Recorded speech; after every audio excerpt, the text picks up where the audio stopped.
Fala galerinha, sejam bem-vindos a mais uma videoaula. E nessa primeira videoaula, na verdade, vai ser para a gente relembrar algumas coisas da aula passada, bem rapidinho, e também algumas informações novas, tá? Que eu esqueci de colocar na aula passada. Vamos nessa? Então, na aula passada, nós vimos que os ossos são constituídos de células vivas, né? Então, o tecido ósseo ele é um tecido vivo, tá? Impregnadas, e essas células elas são impregnadas com sais minerais, como o cálcio e o fósforo, tá? Que tornam os ossos rígidos, que são duros, e resistentes, né? E ao todo, o esqueleto humano possui 206 ossos. Nós falamos isso na aula passada, tá? E vimos também na aula passada que os ossos exercem diversas funções, não apenas a sustentação, galera, que muita gente achava que apenas o esqueleto servia para sustentação. Não, nós vimos na aula passada que além da sustentação, os ossos protegem contra impactos, né? Então a gente tem, por exemplo, a nossa caixa torácica, né, que é formada pelas costelas e pelo osso externo. Nós vimos que protege, por exemplo, pulmão e coração, tá bom? Além do mais, são reservas de minerais, então se seu corpo de repente está precisando de minerais, está com falta, ele vai retirar esses minerais dos ossos, tá bom? Por isso que é muito importante ter uma alimentação balanceada, rica em sais minerais.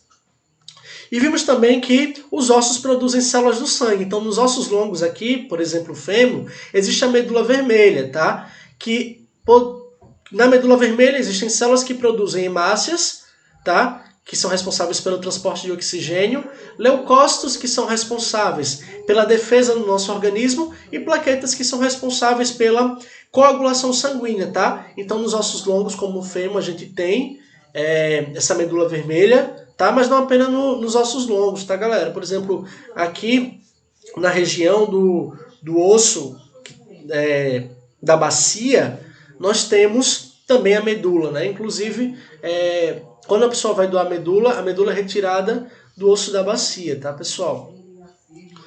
Bom, passando isso, vamos falar sobre as cartilagens, tá, galera? Então, as cartilagens são tecidos resistentes e flexíveis. Então, por exemplo, aqui na sua orelha, ó, é formada de cartilagem, tá? Observe que ela é flexível e também resistente, certo?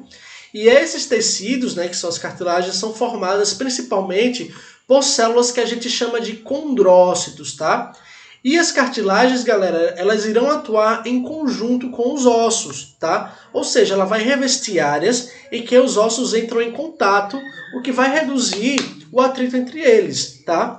Além de funcionar, às vezes, como amortecedor mesmo, galera. Então, por exemplo, aqui, como vimos na aula passada, entre as vértebras existem os discos intervertebrais, tá? Que são esses daqui.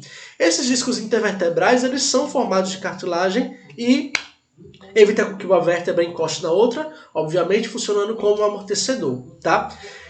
Mas também nas outras, né, nas nossas articulações, né, existem também cartilagem, galera. Olha aqui. Então aqui a gente tem o osso do fêmur, né, que é o osso da coxa, que é o maior osso do corpo humano, e temos aqui a tíbia. E essa parte esbranquiçada aqui são as cartilagens. Observe que está revestindo os dois ossos. Então esse osso aqui não está entrando em contato diretamente com esse osso. Existe uma cartilagem que permite com que esses ossos deslizem, tá? Então isso é muito importante. Isso é uma cartilagem normal. Mas às vezes essas cartilagens elas podem ser desgastadas. Olha só o que ocorre com a cartilagem que é desgastada, galera. Observe que aqui, né, a parte branca ela começa a sumir e o osso começa a entrar em contato com outro osso. Então isso dificulta a mobilidade da pessoa, tá? Causa muitas dores. E muitas vezes é necessário realmente cirurgia para implementar uma cartilagem artificial aí, tá, galera? Então observe que é feia a situação de quem tem problema de desgaste de cartilagem, tá, pessoal? E vimos também que elas podem dar problemas, né? Que é o caso das discos intervertebrais, que às vezes ele sai do lugar, né, e acaba pressionando o nervo e dá a famosa hernia de disco também, tá? A cartilagem nós vimos também que ela é importante para o crescimento ósseo, tá? Então a gente viu que o osso, inicialmente, lá, quando você é bebezinho, você tem mais cartilagem. Por quê? Porque o tecido ósseo a cartilagem ela começa a ser substituída por tecido ósseo, tá? Então ela é como se fosse o ponto de partida para a formação do osso, ok? Bom, galera, e os ossos, né, falando especificamente do osso, eles são tecidos resistentes, como a gente já viu, tá?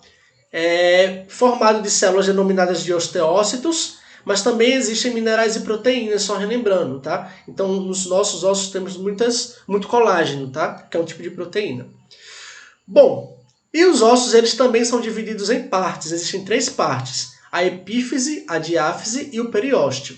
A epífise, galera, que é essa partezinha aqui, tá? Ela é revestida por cartilagem e ela é responsável pelo crescimento do osso em tamanho, tá? Então, nas extremidades dos ossos, nós encontramos muita cartilagem, tá? Então, quando o osso está crescendo, é porque aquela cartilagem está sendo substituída, tá certo? Temos a diáfise, que ela permite o crescimento do osso em largura, tá? E o periósteo, que é uma camada fininha que recobre todo o osso e auxilia no processo de nutrição, beleza? Então também é uma informação nova. Bom, nos músculos, nós vimos a aula passada que eles são formados por células alongadas, né, capazes de se contrair e por isso auxilia no movimento do corpo.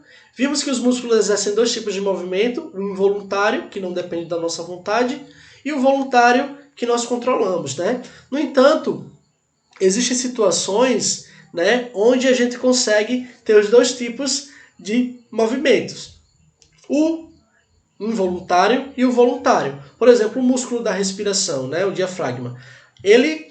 A nossa respiração ela é involuntária, né, mas também a gente pode controlar. Por exemplo, agora eu estou controlando, portanto está sendo voluntário, né? Então existem músculos que exercem os 2 tipos de movimento, ok? Voluntário e involuntário. Galera, uma coisa importante da gente lembrar, né? Nós vimos que os músculos eles atuam em conjunto com os ossos, né? E com os tendões. É isso que eu quero falar, galera. Tendão.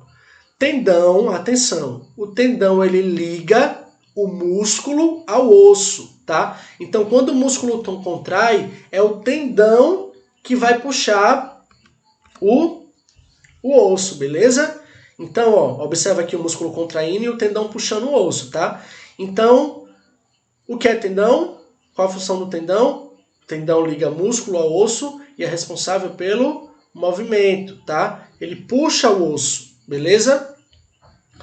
Já o ligamento é diferente, galera. O ligamento ele liga osso a osso e a função dele é da estabilidade, tá? Então, se a gente observa aqui o joelho, né, que tem o fêmur e a tíbia, observe que esse osso está sendo ligado a esse através do ligamento, tá? Olha aqui os ligamentos, tá? Então, ligamento, função é da estabilidade e liga osso a osso. Vamos ver como é que funciona aí essa estabilidade. Como assim, professor, estabilidade? Observe o movimento do osso. Observe esses movimentos. Vamos lá. O GIF é bem longo, galera. Então, ó, observe que tá essa movimentação aí. Mas se eu não tivesse o ligamento, o osso iria sair o quê? De lugar. Observa aqui que esse ligamento foi rompido, ó. Então a pessoa, ela que rompe o ligamento, ela perde totalmente a estabilidade, certo? O osso ele não fica, não se movimenta de forma adequada, tá? Então observe que o ligamento aqui ele ajuda nesse processo, ok? Então dá estabilidade. Belezinha, galera? E com isso a gente encerra essa parte, essa videoaula, tá? E vamos agora lá responder os exercícios e depois estudar a parte da visão, beleza?